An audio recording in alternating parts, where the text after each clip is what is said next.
Fala, alunos do terceirão, tranquilo? Vamos aí, ó. Aula 11A, tá? História, ó. Sou eu mesmo, beleza?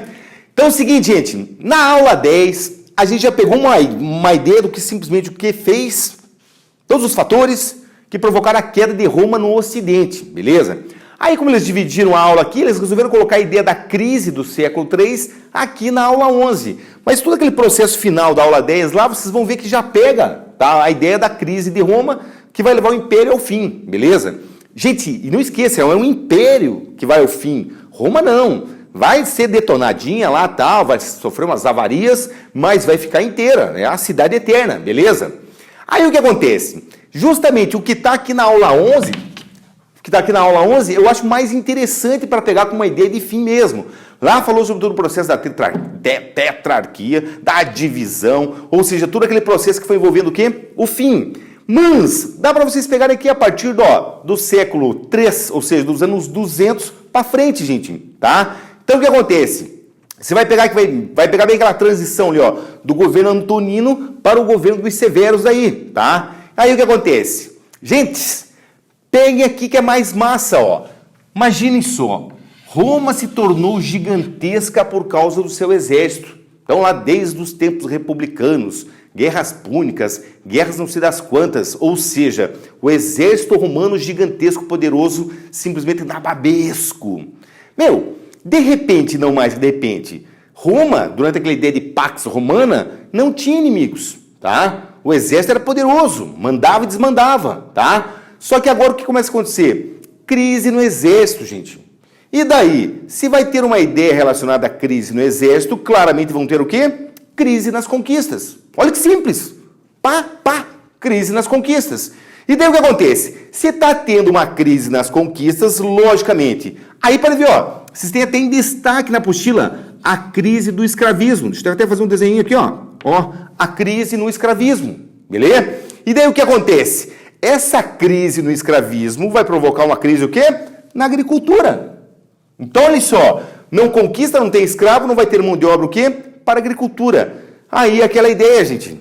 Agricultura, base da economia romana. Beleza? Então, tudo isso acontecendo o quê? A partir dos anos 200 ali, tá? Com muita intensidade. Então, de repente, não mais de repente, aquela ideia de Pax Romana, ela vai o quê? Desmontar. Por isso que o meu medo, quando eu falei para vocês lá na aula anterior, que foi a 9, que justamente o que eles colocam assim, ó, o governo de Augusto, a Pax Romana, tecnicamente ela vai se estender a Pax Romana até aqui esse período, beleza? E aí o que acontece? Gente, agora é só somar, matemática pura, ó. Isso aqui que está acontecendo. Corrupção. Claro, gente, isso aqui é uma palavra nova para vocês, das novas gerações. Vocês não conhecem corrupção, porque vocês moram num país que não existe corrupção. Mas, aqui em Roma, gente, o que vai acontecer? Muitas províncias, simplesmente lá muito território, e tecnicamente o que acontece? Tem um administrador dessa província, um governador dessa província. Aí, não mais que de repente, esses caras lá pagavam 30 peças de ouro de impostos. Aí, de repente, não mais que de repente, eles começam a pagar 20, 10, 2, não pagam mais, tá? E aí, se não paga mais, vai diminuir a arrecadação dos impostos. E olha só, com menos impostos, menos investimento o quê? No exército. Então vejam a ideia como é que é, gente. O exército está se enfraquecendo, não foi de uma hora para outra, isso aqui é um conjunto que está acontecendo. Outra, aí você pega um pouco lá na aula 10, pode ver, ó, os bárbaros invadiram, primeiro pacificamente, depois, cara, simplesmente o quê? Em hordas violentas. Alguns bárbaros germanos participam aqui do exército romano. Então, tudo vai contribuindo para o quê? A decadência do exército romano. Se se declina o exército romano, vem todo esse esquema aqui, ó. Beleza? Então, o que acontece? Tecnicamente, gente, tudo é um conjunto só, ó. Os bárbaros, que você vê muito lá na aula 10, aqueles comentários lá, ó, estão invadindo, tá? Agora é um inimigo à altura. Muitas tribos guerreiras. Vocês vão ver que daí na aula 12 vai falar mais de bárbaro ainda, tá? Não é aqui que vai parar bárbaro não, a gente vai entrar no reino franco lá depois. E, logicamente, aquilo que eu comentei com vocês lá também na aula 10, gente. Então, eles fragmentaram a aula aqui, ó, mas dá para juntar tudo, mesmo aqui na aula 11. O cristianismo vai se tornando o quê? Uma religião poderosa, com pessoas poderosas do Senado, pessoas poderosas do Exército. Ela é liberada, é oficializada e o que acontece? É só vocês pensarem agora, gente. Quando cai o Império Romano, entra a ideia da Idade Média, e entrando a ideia da Idade Média, o que vai acontecer? A Igreja Católica é a instituição mais poderosa da Idade Média, beleza? Então peguem uma ideia de conjunto mesmo, ó. Exército, né, conquista, escravismo, agricultura. E aí eu já vou dando um toque para vocês. Se vocês verem a ideia da crise da República, pode ver, ó, foi mais o excesso de escravos. Aqui vai começar a fazer uma ideia do quê? De falta de escravos, problemas na agricultura, beleza? E daí o que acontece? Quando vai se dando esse processo tudo aqui, ó, vai ter aquilo que a gente chama de um processo de ruralização, porque eles vão fugindo de Roma, indo para o interior e se encastelando. Que daí o processo todo de encastelamento e tudo que vai acontecendo, o fim da escravidão, o início da servidão, vai gerar aquilo que vocês conhecem pelo nome de feudalismo. Beleza? Mas tudo processo, não é rapidão não, tá, gente? Então o que acontece? Roma caiu, ó, 436, frente aqui, ó, aos bárbaros, tá? E daí o que acontece? O último imperador romano, se não me engano, o nome dele foi até Rômulo mesmo, tá? O mesmo nome do primeiro rei de Roma, caiu, só que, gente, o Império Romano do Ocidente, Roma caiu, tá? Caiu, não foi destruída, não sumiu do mapa, tá lá até hoje, tá? E daí o que acontece? A partir daqui, simplesmente vai ainda existir o Império Romano, só que não mais no Ocidente, porque daí, ó, vai pegar o Império Romano do Oriente. Então já eu chego aqui para vocês, beleza? Agora, gente, em relação a aspectos culturais, eu podia falar da ideia da literatura que vocês têm ali assim na apostila. Pô, às vezes eles usam lá um texto, sei lá, eles pegam um texto de Júlio César narrando a vitória deles sobre o quê? Sobre lá os gauleses.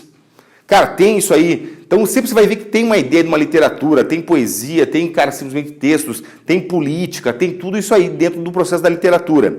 A arquitetura também, vocês vão ver lá assim, desde a ideia da arquitetura etrusca, tá? Porém, minhas crianças, quando vocês pegarem a ideia aqui de Roma, cara, cai aqui direto, ó.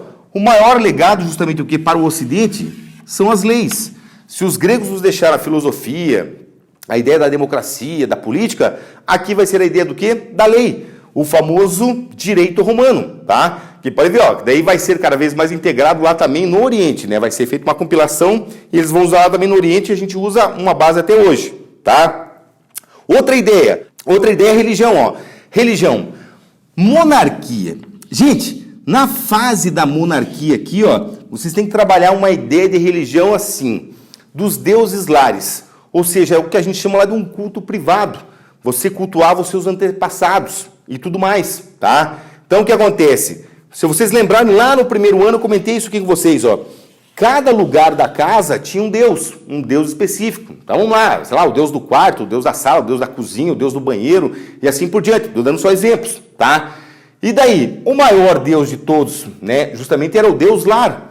Tá? Que ele geralmente ficava numa espécie de uma sala, onde a família inteira se encontrava ali para fazer o culto, tá?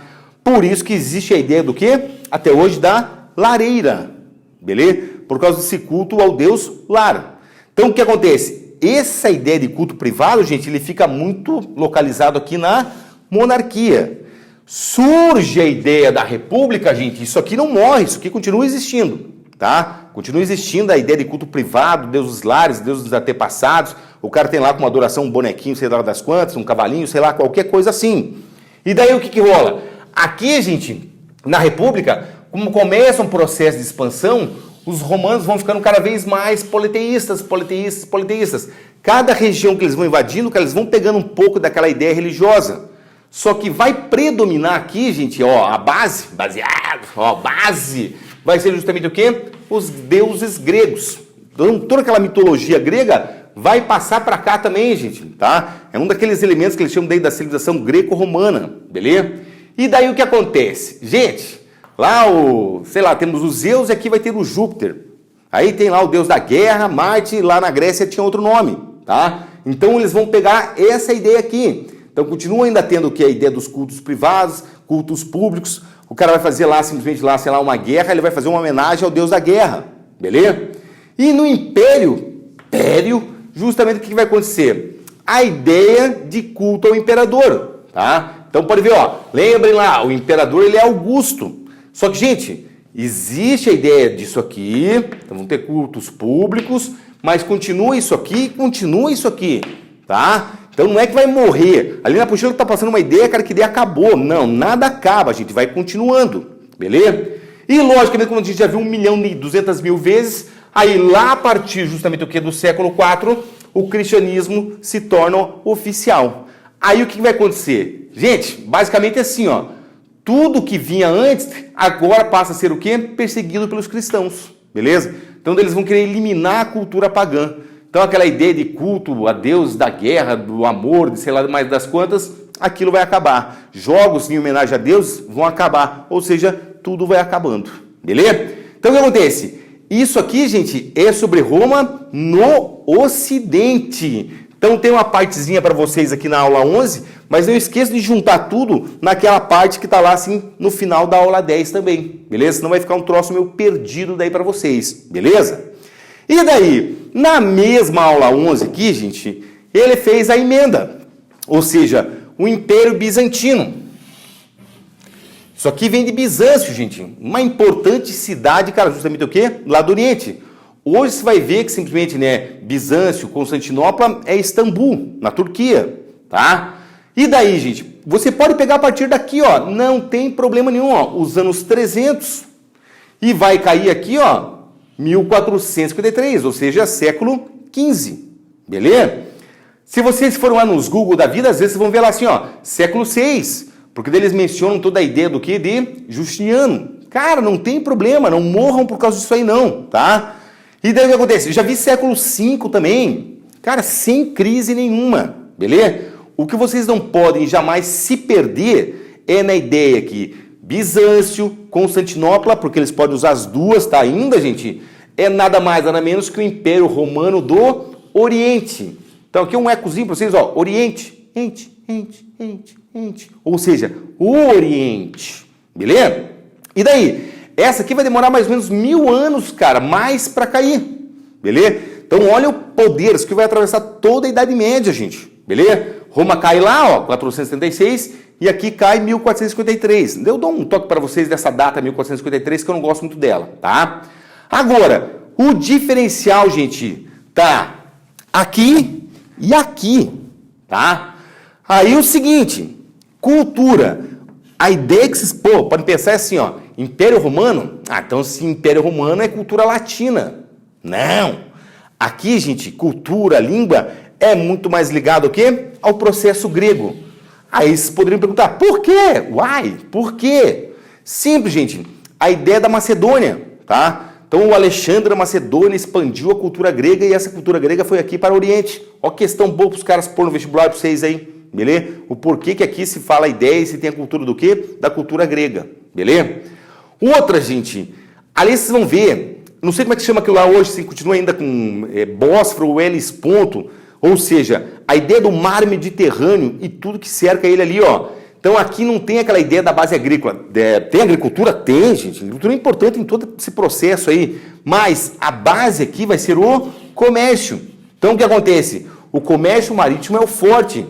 Então de repente vocês vão ver aqui, ó, os constantinoplenses, os árabes, depois os italianos, todo mundo querendo o quê? Mamar nas tetas do Mediterrâneo, tá? Porque era importantíssimo isso aqui, beleza? E daí? É uma baita de uma cidade, o quê? Riquíssima, gente. É muita grana em Bizâncio e Constantinopla ali, beleza? Por isso que também lá é alvo de invasões, tá? Então vocês vão ver, ó, vai ter bárbaros, cara de todo tipo lá, invadindo, os bárbaros do Oriente. E daí sim, gente, o maior problema vai ser o quê? A ação dos turcos, gente. E daí o que acontece?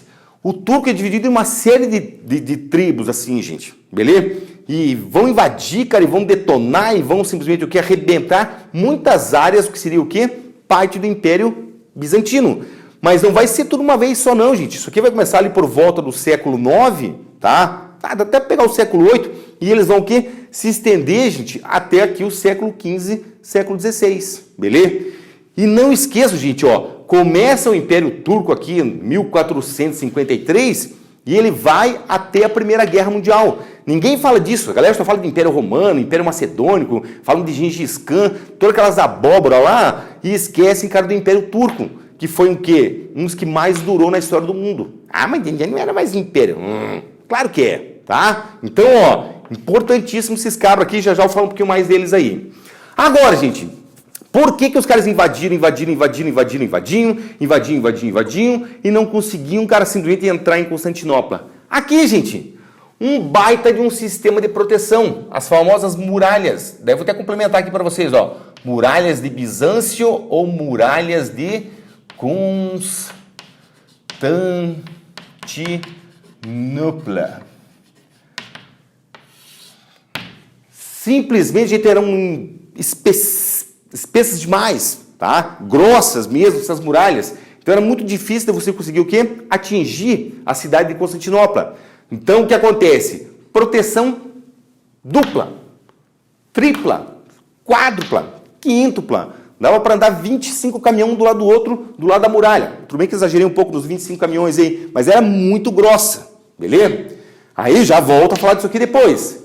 Outra coisa, gente, eles tinham o famoso fogo grego como arma de defesa também. Que agora se vê muito em vídeo aí de history, vídeo de YouTube aí, que os caras jogavam fogo nos inimigos, né? Que era aquele fogo que nunca apagava. Então, também era uma arma poderosíssima que eles usavam aqui, beleza? Então, por isso que demorou a cair. Aí vocês já vão entender o que fez derrubar isso aqui, beleza? Não foi Kung Fu, não foi Jiu-Jitsu, foi outra coisa, beleza? O auge, então, o auge você vai pegar aqui realmente, os anos 500, gente. O auge desse processo tudo aqui, ó, vai ser durante o governo de Justiniano. Então diz que ele era um cara muito sábio, muito justo e tudo mais. Beleza, tranquilo, não vamos julgar ele aqui, gente. Quando você pega a ideia do Justiniano aqui, é o auge daquilo que a gente chama de cesaropapismo. Cai isso aí? Pô, gente, já caiu bem mais, tá? Mas eles podem sempre estar ressuscitando isso aqui. Então o que acontece, gente? A ideia do Justiniano aqui e de outros também imperadores vai ser que ao mesmo tempo, cara, eles vão ter o poder político, ou seja, aqui ó, o poder político,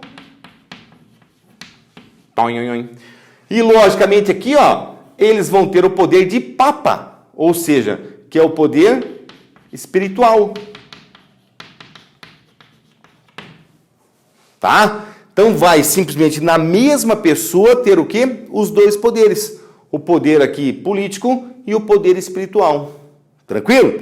Então o que acontece? Para ele ter essa atividade aqui, gente, claramente que ele adora, ele gosta, é poderoso. Mas o pessoal de Roma, lá da igreja católica daí, não curte muito essa ideia não. Beleza? Agora, a marca desse cabra aqui, gente, além de organizar o código de Justiniano, já eu dou mais um toque para vocês, simplesmente, gente, ele tentou reconquistar Roma.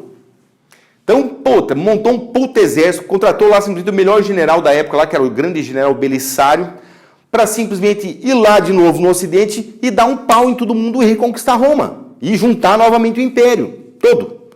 Aí, beleza, gente, vocês têm que pensar assim, para montar um exército poderoso desse aí, ele vai precisar do quê? De dinheiro. Vai precisar de grana.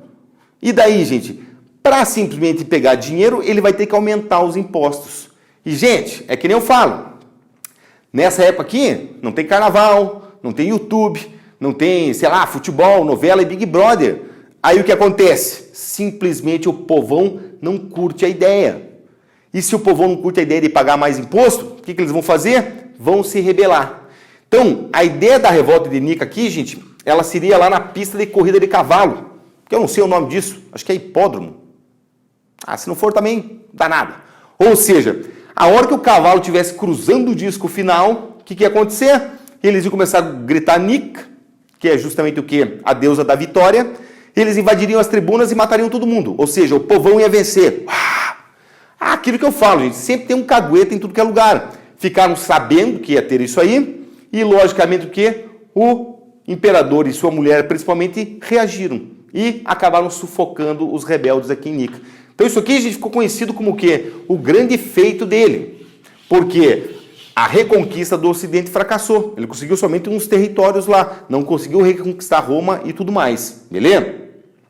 Outra ideia, cara, que você sempre tem que ter aqui em relação ao Império Bizantino. Gente, as heresias. Então nós temos o quê? A igreja, né? O cristianismo. Nós temos o quê? O cesaropapismo. E daí, gente, ainda vão ter o quê? Outras religiões cristãs também. Então daí você vai ver lá toda a ideia, por exemplo, lá do nestorianismo, monofisismo, ou seja, eles tinham crenças cristãs, mas colocadas de maneira o quê? Diferente. Por isso que eu sempre gosto de colocar a ideia da palavra heresia. Se vocês forem lá no dicionário, vocês vão ver que ela tem outros significados. Mas eu gosto de colocar assim, ó. Herético é aquele que é o quê? Diferente. Então, existem heresias, gente, tanto aqui no Oriente como no Ocidente. A gente vai ver também as do Ocidente também, tá? Opa, só preciso guardar esses nomes, monofisismo, nestorianismo, arianismo. Cara, não tem necessidade. A necessidade é vocês saberem que isso aqui é o quê? Diferente. São religiões que são adeptas do cristianismo, mas são diferentes, beleza? Outra coisa que vai acontecer aqui, gente.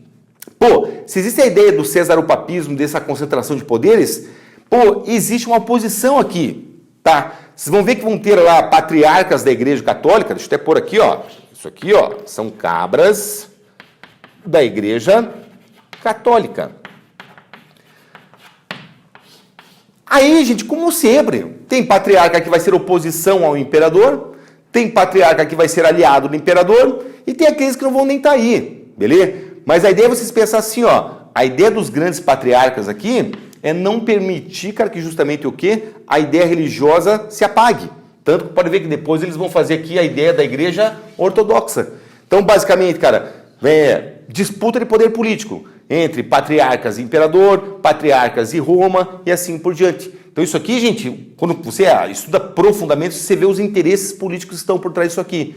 Agora, para vocês, não tem necessidade disso aí, tá? Outra ideia aqui, gente, o iconoclastismo. Isso aqui é uma ideia assim, gente. Tecnicamente, os caras que fabricavam os santos, né, por isso que é ícono, tá? Estavam ficando mais fortes que o imperador, né? Porque eles controlavam a população, eles tinham dinheiro por causa da venda disso aí, eles estavam simplesmente monopolizando uma espécie de um comércio desse processo todo. Aí o que acontece? Simplesmente o imperador manda o quê? Quebrar todas as imagens, tá? Isso também vai ter reflexo aqui na fundação da Igreja Ortodoxa daí. Você pode ver que é uma igreja que não tem o quê? Simplesmente o uso de imagens. Se não me engano, na Igreja Ortodoxa só usam a imagem da cruz. Mas não tenho ideia disso aqui porque eu nunca estudei Igreja Ortodoxa não. Beleza? Então o que acontece? Para vocês verem, gente, que é um processo conturbado que existe aqui. Tá? Não é aquela ideia pacífica, somente o cara mandando e mandando sem ninguém fazer oposição. Existem outras articulações de poder aqui também. Beleza? Aí o que acontece, gente? Por que a ideia do cisma? Meu, sempre vocês pegarem a ideia de cisma aqui, ó, que nem a gente já viu lá atrás, usou o português aí, ó, divisão. Então o que acontece? Para vocês verem a consequência de todo esse processo de cesaropapismo, ação dos patriarcas e tudo mais, iconoclastismo, o que vai rolar? Aqui em 1053, 1054, vai simplesmente dividir a igreja. Ou seja, vai surgir a famosa Igreja Ortodoxa Grega, tá? Pode ver que existe até hoje aí. Geralmente, cara, são aqueles bispos, arcebispos, papa, que tem umas barbonas gigantes, tá? Parece aquela banda ZZ Top, beleza? Então, o que acontece? Pode ver que até hoje, eles meio que estão quebrando o pau ainda com a Igreja Católica. Parece que agora o Papa Francisco aí tentou apaziguar as ideias todas, tá? Mas eu lembro ainda como se fosse ontem, quando o Papa João Paulo II morreu, que os membros da Igreja Ortodoxa, lá, os cabeça mesmo, estouraram champanhe. Para vocês terem uma ideia de como era a relação de ódio entre eles, beleza? Então o que acontece? É uma briga política que existe basicamente, não vou dizer até hoje, porque eu não sei como é que o Papa Francisco está lidando com isso aí, beleza? Então, vejam, cara, que isso aqui vai ser, ó, século XI, tá? Você pega a ideia do iconoclastismo ali, ó, século IX, daí ainda temos século X e XI para vocês verem tudo aí, beleza? E daí, gente? Tudo o cara vai enfraquecendo o Império Bizantino. Porque não é só a questão política, gente, é a questão das invasões que também, ó, o turco, não é fácil, gente. E o turco é islamizado, então ele é adepto do Islã, tá? E aí o que vai acontecer, gente? Simplesmente a queda, deixa eu pôr aqui, ó, queda de Constantinopla ou queda de Bizâncio. Deixa eu até pôr aqui, ó, para vocês sempre sacarem que é a mesma cidade, é o mesmo lugar. Bem, o final todo vai ser aqui, gente. 1453, tá? Agora, vamos lá. Gente, tinha turco omano, tinha turco seljúcida, tinha turco otomano. Opa, aqui, ó, é otomano. Quem simplesmente, cara, vai conquistar a cidade de Constantinopla é Maomé II, líder dos turcos otomanos, beleza? Ele vai lá e derruba as muralhas de Constantinopla. De que maneira, gente? Muito simples. Usando um soprão.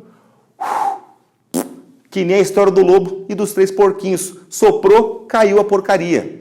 Agora, gente, o lance é vocês saberem o nome, cara, desse sopro. Se chama a grande besta. Ou seja, um baita de um canhão. Então, gente, somente aqui nesse processo ligado ao século XV é que eles vão conseguir o quê? Aperfeiçoar o canhão e vão lá e vão mandar um sopro nas muralhas, vão derrubar as muralhas e vão cobrir os constantinoplenses de porrada, tá? Então o que acontece, gente? Passaram por muitas, vocês vão ver lá assim, ó, teve a Quarta Cruzada também, uma invasão lá, e eles foram sempre resistindo, sempre resistindo. Chegou aqui, gente, depois da pólvora não existe mais machão. Derrubaram e, logicamente, o quê? Conquistaram. E, ó, não esqueçam, ficaram até a Primeira Guerra Mundial, cara, nessa ideia do Império Turco aí, beleza? Outra ideia, gente. Diz a lenda, e eu simplesmente aprovo a lenda, porque eu já vi até um documento legal sobre isso. Na verdade, cara, essa queda teria sido 1476, ou seja, teria sido 1000 anos, ó, aqui, ó, teria sido 1000 anos certinho depois da queda de Roma, tá? Só que eles usam 1453. Ah, por causa daquela linha da história? Não. Ou melhor, mas não. Gente, porque daí você tem que pensar assim, ó, aquela ideia, cara, simplesmente de centralizar tudo na Europa Ocidental, aquele eurocentrismo jacu deles lá. 1453, gente, tecnicamente é o fim da Guerra dos 100 Anos. E Guerra dos 100 Anos foi o que? Entre a Inglaterra e a França. Poderosos reis do Ocidente. Ou seja, como é uma data ocidental, prevaleceu essa aqui, tá? Agora, a outra lá de 1476, eu pelo menos, cara, em questão eu nunca vi, tá? Eu tinha visto só nesse documento aí, beleza? Aspecto cultural pra gente finalizar e pôr fim nesse troço todo aí, gente. Código de Justiniano. Isso aqui, gente, são leis compiladas lá do Império Romano que vão servir de base para muitas leis na Idade Média, tá? E tecnicamente o quê? Isso prova, cara, a ação e o legado, o quê? Do direito romano, beleza? Então, não precisa guardar lá pandetas, novelas, justas, não. Pega na ideia das leis mesmo. Caiu há uns anos atrás uma questão até discursiva isso aqui, tá? Bem, gente, a ideia dos vitrais, tá? A Catedral de Santa Sofia, ou seja, são os aspectos mais ligados ao quê? À cultura disso aí. Então, gente, vitral, que é esse troço bonitão lá de vidro, nas catedrais e tudo mais. Santa Sofia, gente, eu sei que era uma catedral, tá? Aí eu sei que virou uma mesquita. Provavelmente hoje seja um museu, eu acredito, tá? Não é mais mesquita isso aqui não, e logicamente também não é mais catedral. Tranquilo? Então, gente, sobre Roma e tudo que simplesmente coloca tanto o lado do Ocidente como o Oriente, finaliza aqui. Valeu? Daí a gente vai entrar na parte dos bárbaros, que já vai entrando de leve na Idade Média daí, ocidental. Tranquilo? Um abraço a todos e fiquem com Jesus.